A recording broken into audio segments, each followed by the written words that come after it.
ఏంటంటే వాళ్ళ నాన్నగారు చనిపోయి ఒక 15 సంవత్సరాలు అవుతుంది ఆయన పేరు యేసరత్నం గారు. ఆయన జ్ఞాపకార్థంగా ఈ రోజు మీకు భోజనాలు ఏర్పాటు చేయడం జరిగింది. మరి దేవుడు ఈ రీతిగా వాళ్ళ పూట కల్పించి ఒక పూట మీకు భోజనాలు ఏర్పాటు చేస్తున్నందుకు ముందుగా దేవుడు కృతజ్ఞతలు తెలియజేయాలి. అదే రీతిగా ఆ కుటుంబం చనిపోయిన వాళ్ళ నాన్నగారి నిమిత్తం మిమ్మల్ని అందరినీ జ్ఞాపకం చేసుకుని తన తండ్రి గారిని మీ అందరిలో చూసుకుని మీకు ఒక పూట భోజనం పెట్టాలని వచ్చిన తలంపులు బట్టి కూడా మనం సంతోషించాలి. ఎందుకంటే ఇప్పుడు ఎవరు కూడా అంతలాగా బిజీగా ఉన్నారు, పట్టించుకోరు. కానీ ఈ రోజుల్లో ఇంతలా మిమ్మల్ని అందరినీ జ్ఞాపకం చేసుకుని మీకు కట్టిన ఆహారం పెట్టాలని చెప్పేసి వాళ్ళకి వచ్చిన తలంపులు బట్టి మనం అందరం చాలా సంతోషించాలి. అలాగే వారి వరకు వారి తలంపులు నెరవేరేలాగా వారి కుటుంబ సభ్యుల నిమిత్తం, అలాగే వాళ్ళ తల్లిగారు ఉన్నారు వారి నిమిత్తం మనం అందరం కూడా ప్రార్థన చేయాలి. ఎందుకంటే వయసులో పెద్దవారు ఆరోగ్యంగా ఉండాలి. ఎప్పుడు దేవుని కృప వారి కుటుంబం మీద ఉండాలి. దేవుడు ఎప్పుడూ కూడా వాళ్ళని ఆరోగ్యంగా చూడాలి. ఎందుకంటే వారికి ఉన్న మంచి మనసుని బట్టి దేవుడు ఎప్పుడూ కూడా ఆయన నిండైన కృప ఆశీర్వాదం ఎప్పుడూ ఆ కుటుంబానికి దయచేయాలి. అందుకు మనం చేయవలసింది ఒక ప్రార్థన. ఎందుకంటే ఇలాంటి సమయంలో మీకు ఈ రీతిగా భోజనాలు ఏర్పాటు చేసినందుకు వారు మీ నుంచి ఏమీ ఆశించరు, కేవలం ప్రార్థన. దేవుని కృప ఎల్లప్పుడూ కుటుంబం మీద ఉండేలాగా, వారు సంతోషంగా ఉండేలాగా మనం ప్రార్థన చేయాలి. అలాగే మన మరే తల్లి మధ్యస్థ ప్రార్థన కూడా ఎప్పుడో కుటుంబానికి తోడుగా ఉండాలని మనం అందరం కూడా ఈ రోజు వారికి ప్రార్థన చేద్దాము. అలాగే వారి తలంపులు నెరవేరేలాగా, వారికి ఉన్న సమస్యలు ఏమీ కూడా వారిని ఇబ్బంది పెట్టకుండా వారు సంతోషంగా ఉండేలాగా, వారి బిడ్డలు అందరూ కూడా ఆరోగ్యంగా క్షేమంగా ఉండేలాగా మనం అందరం ప్రార్థన చేద్దాము.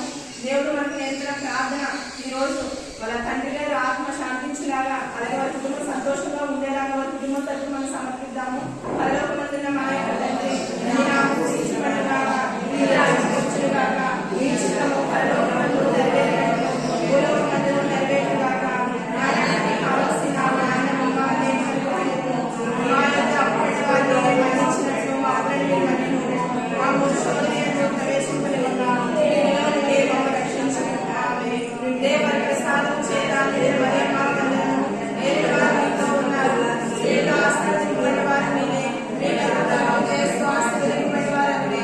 పరిశుద్ధ మరియమ్మ సర్వేశ్వరుని యొక్క మాత, పాపాత్ములమైన మా కొరకు ఇప్పుడును మా మరణ సమయమందును ప్రార్థించండి. ఆమేన్. పితా పుత్ర పవిత్రాత్మకు మహిమ కలుగునుగాక.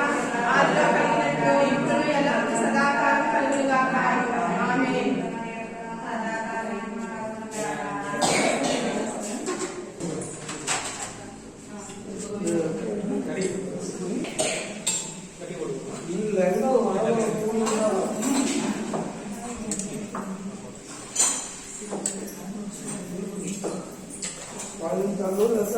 పాడైనా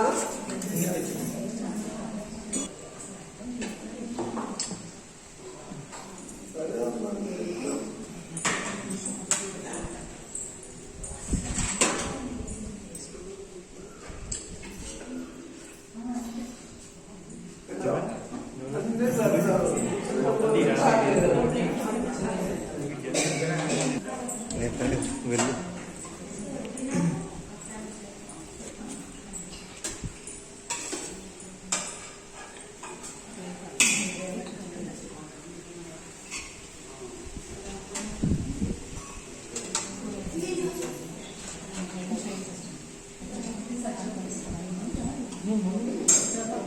లైన్ పెట్టుకుంటాడు పింక్ లైన్ పక్కన బ్లూ లైన్ మీరు లైన్ పెట్టేయండి. గేట్ ఎప్పుడుందో చూపించామా.